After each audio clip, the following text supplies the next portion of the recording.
Welcome to our special episodes of Minds in Motion, where engineering isn't just about equations, it's about stories, journeys, and spark that happens when experience meets curiosity. And today, we are taking you to quantum heights, soaring beyond the limits of innovation. We have our two incredible professors of MMCOE Pune.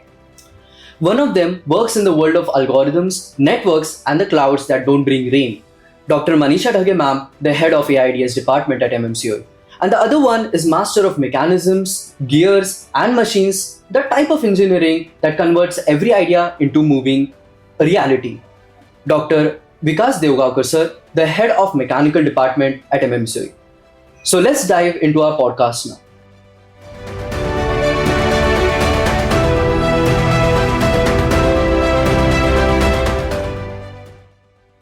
Both of you started your journeys decades ago when the technology looked quite different. Let's say your career paths were novels, then what would your first chapter look like and what will be its opening scene? Atharva, I would like to say something about this. If my career would be were a novel, the title would be Foundations of Curiosity, wherein I picture myself standing in between theory and practice, equipped with academic knowledge, but curious about what is going to happen in the real world. Yes, actually, at the starting of my career, when I walked in the classroom and just seen all curious faces, Mhm. and I was also a bit nervous at that time because that was my first lecture, Okay. and I have just started with the let's write our first program, Hello World. Yeah. And that time we used to use floppy disk. There was no projector, only Mhm. chalk and board. We used to write the programs on boards, Yes. and it was like very different experience than the current one.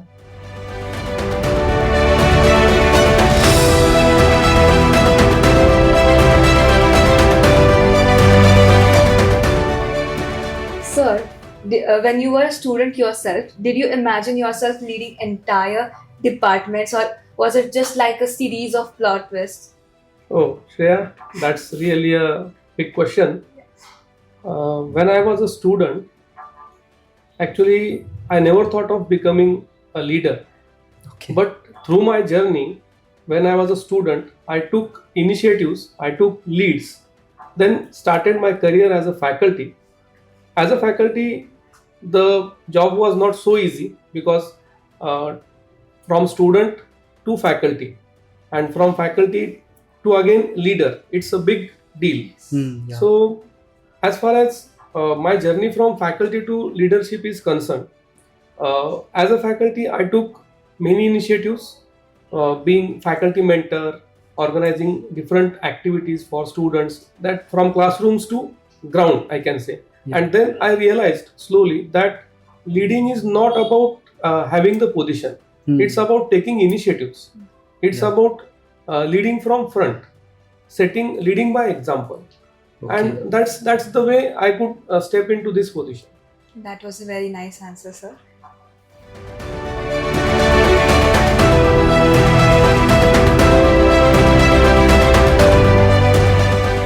Ma'am, do you remember the first engineering project that you did or any experiment you performed during your college days and whether it was successful or it hilariously failed, which made you feel like, yes, I'm an engineer now? Yes, I definitely remember that moment. Okay. It was early of my career when I have started teaching data structure. Okay. And in the first lecture of, not first lecture, but in I think 10th lecture of data structure, I have decided to teach linked list where I Okay. need to show them how actually linked list works, Yeah. like insert, create, insert, delete.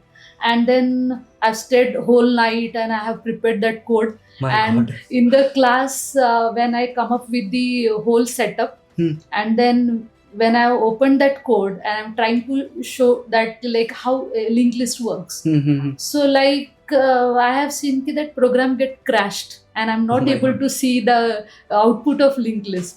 So students stared at me, I am stared at students, and what is going on in my the class. So when I've gone through when I've done the debugging of that code, actually students are also with me, and at that time we found that the addresses are not properly initialized. Okay. So at that time I laughed and I said, "Welcome to the world of pointers." Yeah. So then we have debugged it, and then we got the correct output of linked list. Oh, it's a nice experience.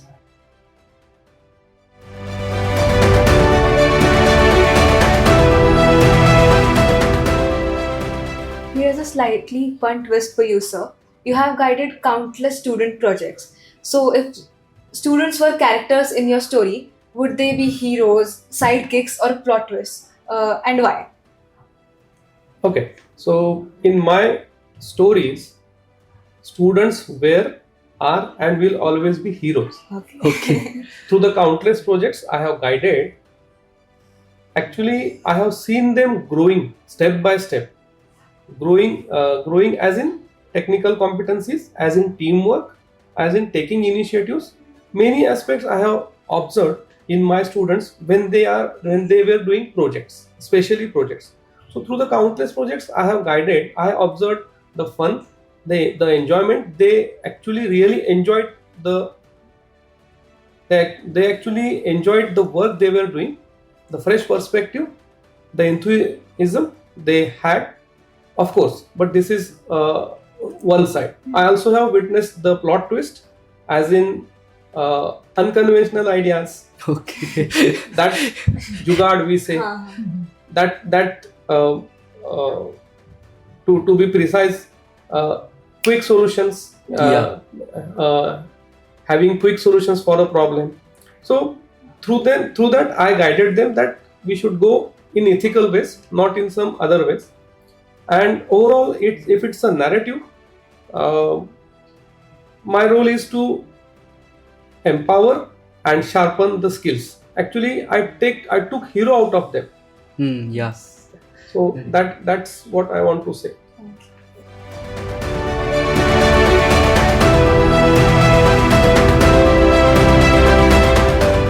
Ma'am, this question is for you specifically.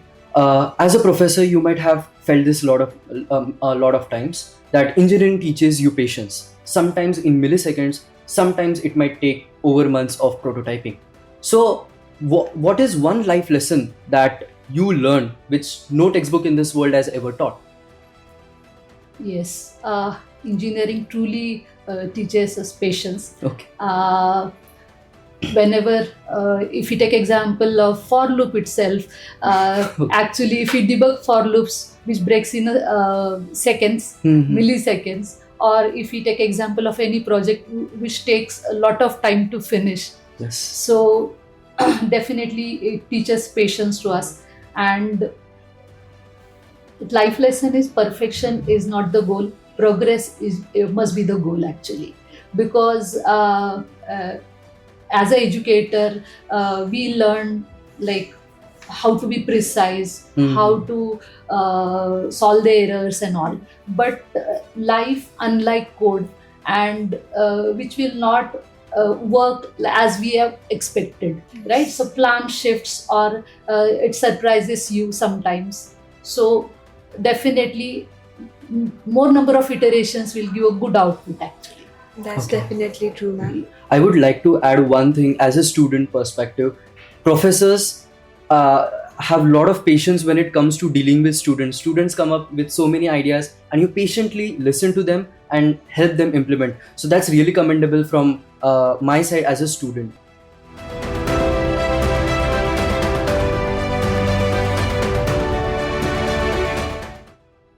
Sir, have you ever had a student suddenly get it in such a way that made you think this is exactly why I teach? Oh, that's a witty question, Shreya. Yes, I had this experience many times. One incident I vividly remember.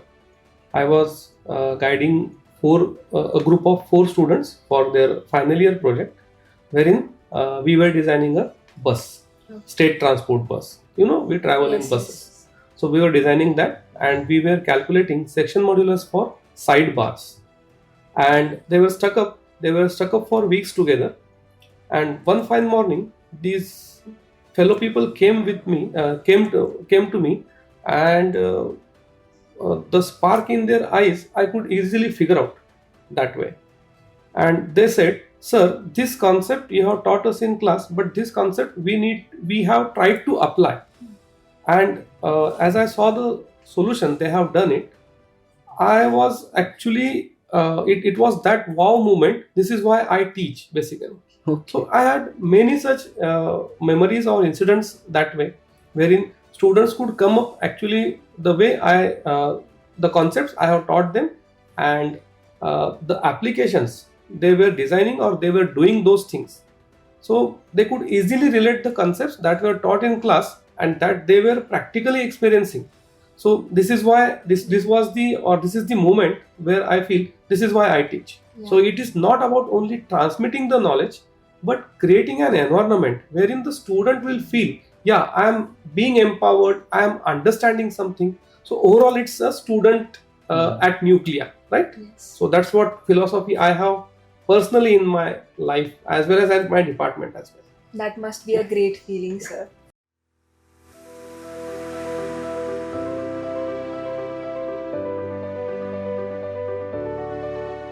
So, as we wrap our today's episode, one last question to both of you. And this question will be focus of attention for all the students watching this episode. Is that if you could time travel back to when you were a fresh graduate and you were to give one piece of advice to your version at that time, what it would be? Yes, so I would say don't be afraid to ask questions. Nobody knows everything. Curiosity is the greatest strength, actually. Okay. Atharva, it seems you are on fire today.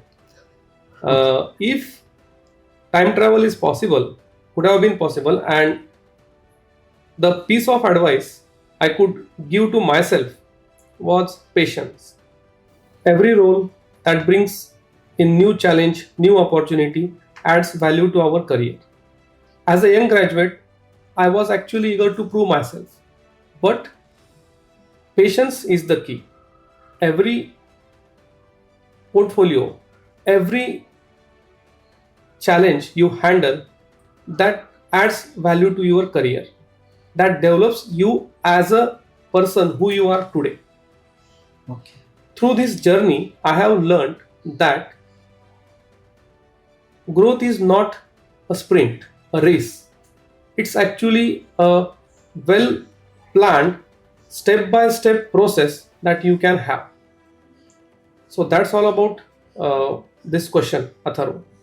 Okay. And you stated the advices that you would give to your younger self, but do you think you would have actually listened to it when you were young? Do you think so? Actually, at young age, ambitions speak louder than wisdom. Yeah. It's a fact. So, though I may not have listened, but now I am living the fact. So, Okay. patience is the key that I would say.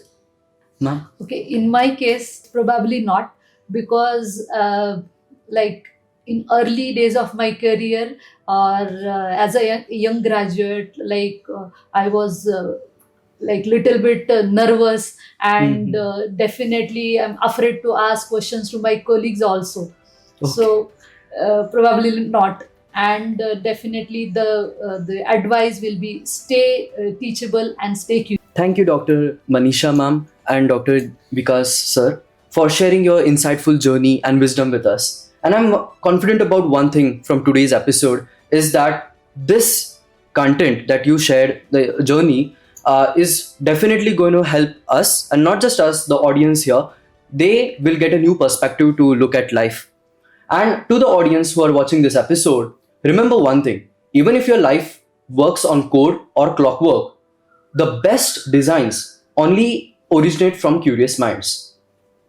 Until next time, keep building, keep questioning, and keep imagining on our next podcast of Quantum Heights, soaring beyond the limits of innovation. Thank you.